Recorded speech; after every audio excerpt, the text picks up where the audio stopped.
All right, Premier, you've been talking about this basically all week, dealing with basically saying we're not going to do the impossible.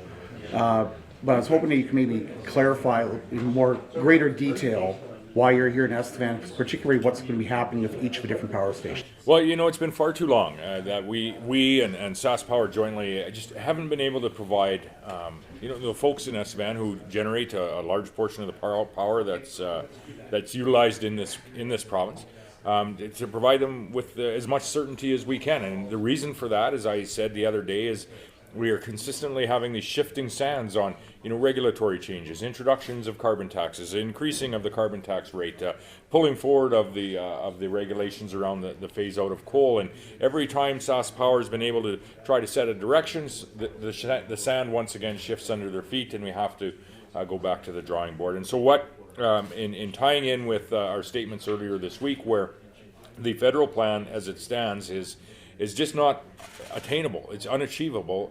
It's expensive. It'll cause at least a doubling and quite likely a tripling or a quadrupling of our power rates.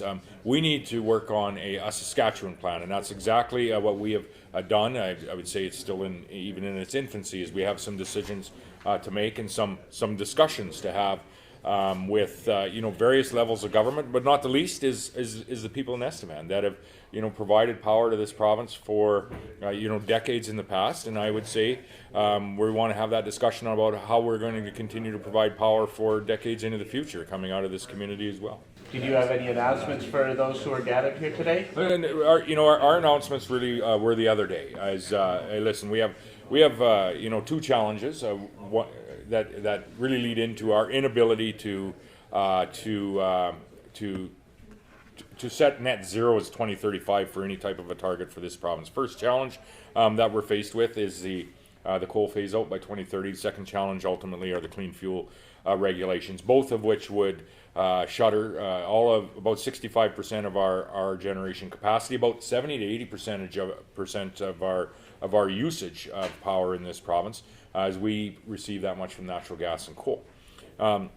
So with respect to the announcement that we made earlier this week, is we're putting in place a Saskatchewan plan. A Saskatchewan plan that, yes, is going to reduce emissions, but it is going to ensure that our power rates in this province are affordable, and our power supply is reliable and affordable for Saskatchewan families for years into the future, but also reliable and affordable and competitive, so that the industries that are doing work here, making investments here, can continue to operate, employing people from corner to corner in this province, and so that we can continue to attract additional investment into this province as well. And so if that means that we may run afoul of those two regulations in order to achieve that affordable, reliable electricity supply here in Saskatchewan, if that means we may have to utilize coal out past the 2030 deadline, the imposed deadline that the federal government has put in place, that may be the case. If that means we will be running natural gas out past 2035, which quite likely will be the deadline when the clean electricity regulations come out, that may also be the case. And so we have assets that have useful years left in their life. And what we are starting the conversation with the folks in Estevan here, the folks at Sask Power, and we'll come ultimately to some decision points over the course of the next few years, is how are we best going to utilize those assets, run them out to the end of their life, ensure that we have affordable, reliable power that's accessible for all the folks in Saskatchewan. Much of that has always and will continue to come out of this city. Mr. Premier, can I just ask, do you think it's realistic to have both coal plants in the area shut down by 2030? Do you think that's realistic? I would say I don't know I don't know that it's not only not realistic, but wise. As we went through all of the various changes that would ultimately have to happen in order for us to still not achieve net zero by 2035, it at the very outset looks like it would cause at least a doubling of our electrical rates in this province. And I would say that quite likely, when you look at other areas around the world that have made those decisions, that it may result in a tripling or a quadrupling of those electrical rates, and thereby provide you with a less reliable electricity grid as well. And we've seen that happen. Nowhere more notably than in the European Union. And so we're going to work with not only the folks here in Estevan, but the folks across the province, as well as all of those in Sask Power, to ultimately come to the decision points that we can to ensure that we have an affordable, reliable electrical system, not only at 2030 date, but at 2035, at 2040, 2045, 2050. That doesn't mean that we're not committed to reducing the emissions that are coming out of out of creating electricity here or anywhere else in Canada. Quite the contrary, we have made investments. I'd point to the CCS facility on Boundary Dam 3, of which was cited in the most recent report that came out of the EPA in the United States of America. They specifically cited Boundary Dam 3, the investment in carbon capture and storage technology, and how that could be utilized in lowering their emission profile in the United States. And so we're already have made some of those investments. We're building natural gas plants across this province as well. We're going to need more, as we communicated here earlier. We're going to need more power in 2035 than what we have today, just simply because we have a growing and vibrant economy that's likely going to be 50% larger in that date than it is today. So let's talk about individual assets. So the Shand has a end of life date of 42. But are you looking at running it as coal to 42, or are you looking at conversion to natural gas sometime sooner, later, at all? What I guess the announcement that we've made earlier this week, and I would reiterate today, is that we reserve the right as a province to make that decision, and that actually is written into the Constitution of Canada. And so whether or not SaskPower is going to run coal or natural gas in a post-2030 world, they'll be doing some work on what is the most affordable, and there's still some factors I think that come into to that work. If the federal government is not going to allow the provincial government to collect the carbon tax, for example, and then utilize that to reinvest, whether it be in the company or in the province or in the people of the province, that's a significant factor, because there is a differential between those two fuel systems. And so I'd say there's still some conversations and decision points that have to be determined before we can actually make the decision on whether that will switch to natural gas or whether it will stay on coal. But what I'm saying is it doesn't have to switch because the federal government says it does. That is within the confines of the provincial government, and most certainly we're not in any way, if we can make it work and continue to bring our emissions profile down across the grid, we're not in any way stepping away from the decision that we may be burning coal and post 2030, not only at Shan but at BD3. So what about the rest of Boundary Dam? Because we're still using 4 on occasion.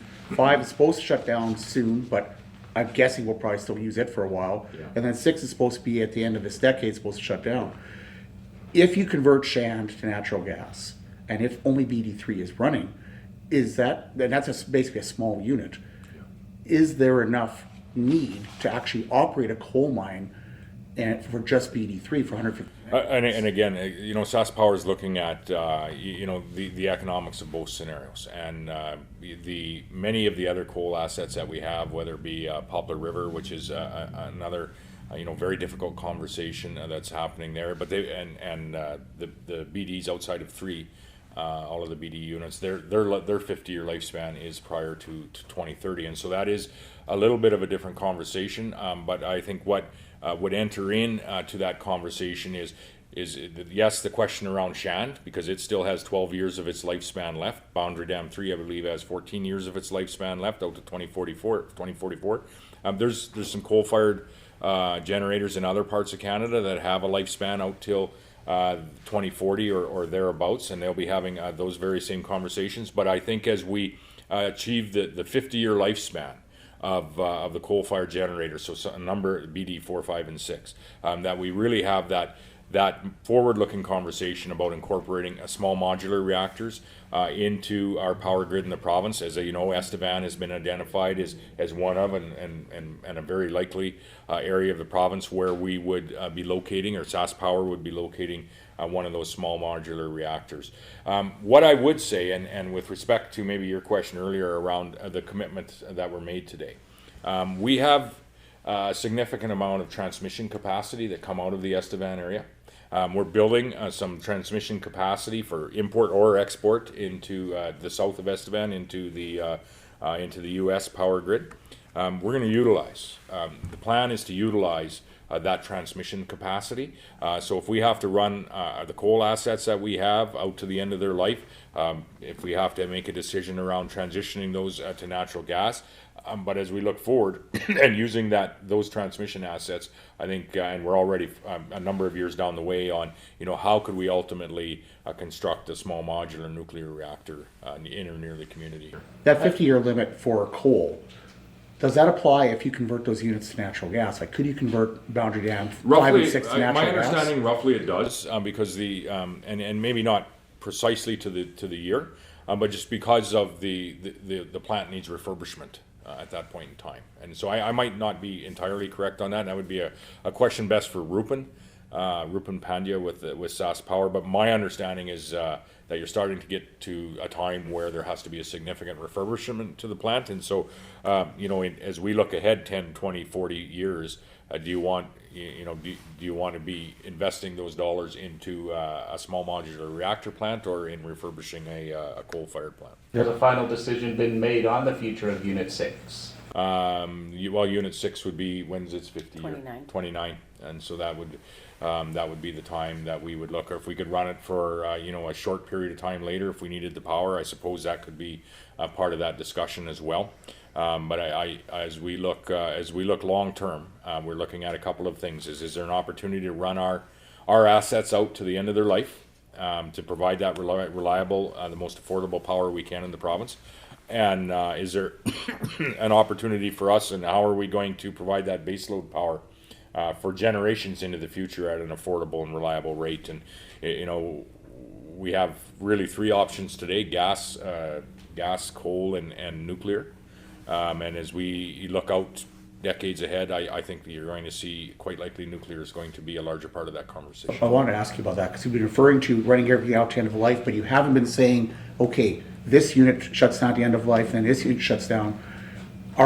Each unit that goes down, whether it's going to be Cornac, whether it's going to be the new natural gas plants you're building right now, or Queen Elizabeth, as those retire, are we going to be replacing those with nukes? Because that's going to mean a lot more than 4 nukes. Yeah, the natural gas plants as well, you say? Yes. Yeah. You have a little faith in science as we go along here too. Things are changing and changing rapidly. Nukes were not part of the conversation. Small modular reactors. I should not use the term nukes. Small modular reactors were not part of the conversation as short as 5 years ago. Today, they very much are part of the conversation. We're talking about even micro reactors now that are 5 and 10 megawatts. Where now we see, as I said, the U.S. report, the EPA report coming out and talking quite glowingly about the carbon capture and storage facility at Boundary Dam 3, which is the first generation of that technology. And I think there's many opportunities for that technology to be incorporated in areas that maybe, for example, Senator Manchin represents throughout the U.S., where they have a number of coal mines and coal-fired facilities as well. And so, as we work our way through time, I wouldn't preclude a decision on how we would replace a natural gas plant that may be coming to its end of its life in 2034, 2039, 2045, because so much may change between ultimately now and then. What we need to look at is in a environment where our sands have been shifting, and Sask Power, more importantly, their sands have been shifting for the company and all of their employees, is how do we ensure that we're utilizing all the tools that we have available to us as a province to provide as much certainty for all of the folks at Sask Power, but to also provide as much certainty for all the families that live across the province, that we are going to continue to provide affordability in their electrical rates and provide a reliability in the electrical system, and the industries that are employing people across the province. We need to keep our electrical grid reliable for them as well, but also competitive and affordable. And so, as we look ahead, what we're trying to do here today, and why we're down in Estevan today with the mayor and the MLA and a number of folks that are directly involved in the community and power production, is to start to take those first steps, saying, here's the tools we have as a province. We're going to utilize them. We're going to utilize them with the focus of providing that affordable, reliable electricity, all the while, yes, removing emissions from the production that we have. but communicating with the folks that are directly affected as we go too. Given the sea change that happened at US EPA just in the last week, and the prices that Mr. Morgan here has talked about, SMRs could be up to $4 to $5 billion. However, I've also heard SaskPower people in some of the presentations recently talk as low as $1.5 billion. So I don't know where that's going to come in. But if we're looking at possibly $5 billion each, is there any discussion that why don't we build new coal with the most efficient technology of carbon capture from the beginning, following the American model, which is what they're saying, use carbon capture, and maybe it'll cost $3 billion, but it's not $5 billion. Yeah. And build big ones. Well, I would note a couple of things. In here is where one of the opportunities lies with our federal government. We've asked them to fund 75% of the first SMR that's built here in the province. When you look at that funding, wherever that may land, that's a great investment in jobs, for Canadian jobs, jobs across this province. I would note again, there's a $13 billion investment that was made in Volkswagen, and we celebrate the jobs that ultimately can be landed in that community, and it's good for Ontario, certainly, as they provided funding into that as well. That's type of investment into the province of Saskatchewan, into an SMR or multiple SMRs here in the province, into ensuring that and adopting and supporting the Saskatchewan plan that we have that keeps people working not only in the power generation sector, but will keep people working across the province by ensuring that we have those affordable, reliable power system. It's going to keep so many people working here today, but it's going to allow us to attract even further investment into the potash mining industry, into the energy industry, into the forestry industry, into the uranium mining industry, into the agri-food and value-added industries. And so the opportunities are endless as long as we can keep our power grid reliable and keep it competitive and affordable for years into the future. And so, herein lies the opportunity for the federal government to participate in and support the Saskatchewan plan. The difference is maybe be a little more minute than some may make them out to be, because but we are very focused on where we're going, and that's why we're in Estevan is really to try to have a discussion here to the level that we can, provide as much certainty as we can, but understanding there's still some uncertain decisions that we have to make together over the course of the next number of years. Well, Mr. Premier, could I just just along those lines, you touched on jobs there. I guess a lot of people in this region of the province wondering what this means for jobs. What would you say to those people in terms of them being possibly transitioned or maybe a loss of jobs at first? What would you say to those people who are concerned? Well, I would say, first and foremost, that unlike anywhere else in the nation right now, what I am asking SaskPower to do at their entire investment maybe a little bit differently than we have been able to look at it previously. As SaskPower has been looking at, what are we going to do with Shand when 2030 comes and the federal regulations say that you need to shut it down? What are we going to do with Boundary Dam 3 in 2035 in a few months when the clean electricity standards come out and they say you're going to have to shut that down in 2035, a full 9 years before the end of its life? What we're saying is we're fully prepared to run those plants out to the end of their life. What I would say is what we need to ensure is that we're doing so with the priority of providing as affordable a power as we can to the province, and providing as reliable a power as we can to the province. And so there's a number of factors that still play into where that decision can go.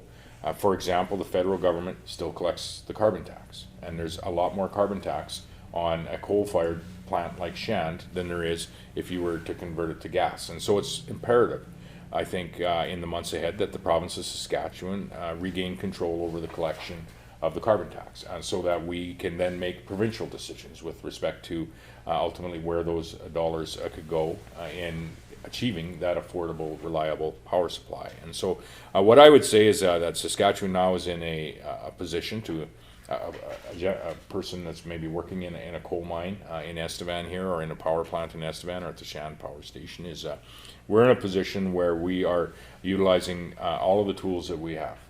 The coal phase out of 2030 is not in the federal purview. It is in the provincial purview as per the Constitution.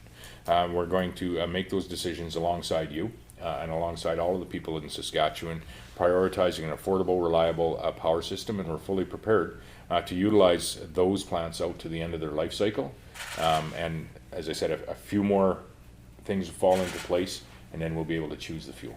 What are some of the recurring or common questions that you heard today from those in the attendance? All around certainty, for the most part, and Mr. Mayor, you may add in or Laurie on this, but really around certainty, which I think are fair questions. And as I said, it's been very difficult for SaskPower and or the government and or any level of government to provide certainty because of the shifting sands that we have experienced. Every year or so, there's a change made. The carbon tax is introduced and then it's increased. The coal phase out was 50 years or 2030, and then it was brought forward to 2030. Now we have the clean electricity standards introduced.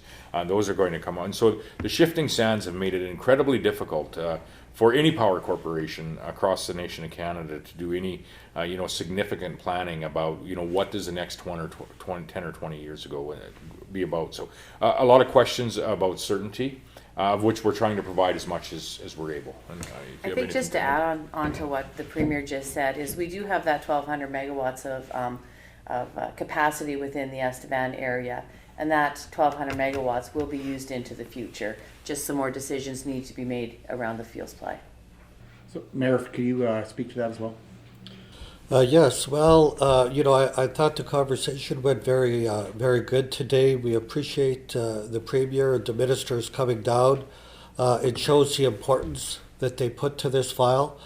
We have been a large part of this province, producing power for this province for over 50 years. And we're optimistic with collaboration with the province that we will be a large part of the power production for the next 60 years as we look at nuclear being a big part of our future. And as we look at in the next 10 to 12 to 15 years transitioning from coal to nuclear, we do believe that we will be able to continue to be a large part of that of the solution for producing power for this province. Premier, I just want to touch on one last thing regarding reliability, which you just referred to. SaskPower has indicated that it's going to be building on a further 1,000 megawatts by 2027 and up to a total of 3,000 megawatts of wind and solar by 2035. Yesterday, Alberta's wind generated less than 1% in the morning, and this has happened pretty much every few weeks for the last 17 months that I've been able to follow it. Mm-hmm. And you talked, as well as Mr. Pandya did earlier this week, about how we simply cannot rely on that. No. And you're talking about 80% baseload, but are we setting ourselves up where if we do build out that much wind and solar, where we could end up in situations like Alberta, where they had 5 grid alerts in 3 weeks? Yeah, no, you need your baseload, which is why we're here in Estevan, which is why our commitment here today is the 12 or 1,300 megawatts that we have in transmission line coming out of Estevan. We need to use it, and it needs to be for largely baseload power, and that is the focus, and that is the goal, I believe, of SaskPower. As they are looking at a small modular reactor technology, as I talked this week about running our assets out to end of life. We need to use that 1,200, 1,300 megawatts of transmission capacity, and so that's my commitment here today, is that we're going to do everything we can to utilize that. There is a place for wind and solar and renewables. Through power purchase agreements, they do have the opportunity to drive the price point down for Saskatchewan people and Saskatchewan industry when they are operating, but you can't rely on it. You need to have the baseload power, and that's why you see any jurisdiction that there's not one for one. Any jurisdiction that has outbuilt any significant amounts of wind and solar, if they have not kept up with their building out what they need on the baseload side, they will have interruptions. And that's our goal, is to not have interruptions. We have industries that depend on reliable grid, and it's one of the reasons, quite frankly, why the net zero by 2035 plan won't work. It costs $18 billion more, and it's a less reliable power grid because of the ambitious outbuild renewables. But there is a place for them. They do help drive the price point of power production down. However, they are not in any way a replacement for baseload power. Ms. Morgan, you look like you want to jump in here. Yes, it does, doesn't he? You're absolutely right, Brian, when you say that Alberta has had alerts. Alberta is going through a transition, but in our province, we right now have got good baseload power from coal, from natural gas, and lesser extent from hydro. We need to continue building and making sure that we have reliable baseload power. That is the way we keep our citizens warm and our businesses operating and our prices competitive. Last one for me, Mr. Premier. I know the Environment Minister mentioned recently that it would be against the law to run coal-powered plants past 2030. Can you just reiterate your position on that? You don't think that'll be any legal battles moving forward? Yeah, they put it under the Criminal Code of Canada, and so but it's not their jurisdiction under the Constitution. It is, how you generate electricity is fully within the provincial jurisdiction, and so we intend to exercise that jurisdiction. And I think as you look across Canada, we're not the only jurisdiction with coal-fired power plants. We're not the only jurisdiction with coal-fired power plants that have an end of life out past 2030. And we're not the only jurisdiction that doesn't have easy solutions as to how you might replace those facilities. And so we, most certainly are going to use all of the tools. Primary among those is ensuring that the federal government stays in their lane and the provincial government as well.